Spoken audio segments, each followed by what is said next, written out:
Political সায়েন্সের একটা বিশেষ টপিক ব্রিক্স এ ভারতের নেতৃত্ব, ইন্ডিয়াস লিডারশিপ অ্যাট ব্রিক্স। এই প্রসঙ্গে আজকে বলছি যে ব্রিক্স হলো বিশ্বের একটা অর্থনৈতিক আন্তর্জাতিক সংগঠন। এই সংগঠনে প্রথমে 4টে দেশ ছিল, ব্রাজিল, রাশিয়া, ভারত ও চীন। কিন্তু পরে আর একটি দেশ যোগ করে, সেটা হচ্ছে সাউথ আফ্রিকা। বিশ্বের অর্থনীতিতে এই আন্তর্জাতিক সহযোগিতার ক্ষেত্রে ব্রিক্সের ভূমিকা খুবই গুরুত্বপূর্ণ।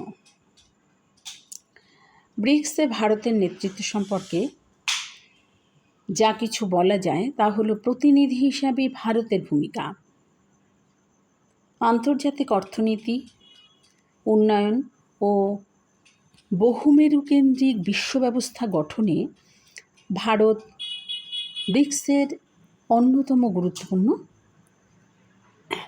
দেশ। তো ভারত ব্রিক্সের মাধ্যমে এশিয়া, আফ্রিকা, লাতিন আমেরিকার উন্নয়নশীল দেশগুলোর সমস্যা ও স্বার্থকে আন্তর্জাতিক স্তরে তুলে ধরে।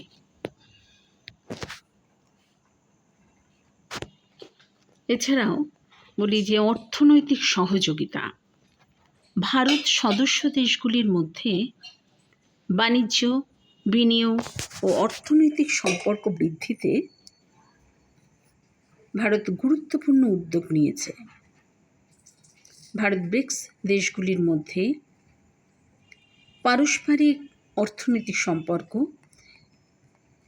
উন্নয়নেও একটা গুরুত্বপূর্ণ ভূমিকা পালন করেছে। তো এইভাবেই এই পয়েন্টসগুলোকে তোমাদের দিতে হবে, সে সম্পর্কে বেশ খানিকটা দিয়ে দিলাম। তো এটা হচ্ছে ব্রিক্সে ভারতের নেতৃত্ব, ইন্ডিয়াস লিডারশিপ অ্যাট ব্রিক্স। এই ভারতের নেতৃত্ব সম্পর্কে আরও বলি যে সন্ত্রাসবাদ বিরোধী। দীর্ঘদিন ধরে ভারত আন্তর্জাতিক সন্ত্রাসবাদের বিরুদ্ধে কঠোর অবস্থান গ্রহণ করেছে। ব্রিক্স সম্মেলনগুলিতে ভারত সন্ত্রাসবাদ দমন এবং নিরাপত্তা সহযোগিতা বৃদ্ধির ওপর বেশ কিছু গুরুত্ব আরোপ করেছে। তাই এইভাবেই তোমরা এটা দেবে, সবটাই আমি দিয়ে দিলাম। তো এখান থেকে নিয়ে তোমরা এটাকে তৈরি করবে। এটা একটা ইম্পর্টেন্ট প্রশ্ন। এটা হচ্ছে ব্রিক্সে ভারতের নেতৃত্ব, ইন্ডিয়াস লিডারশিপ এট ব্রিক্স।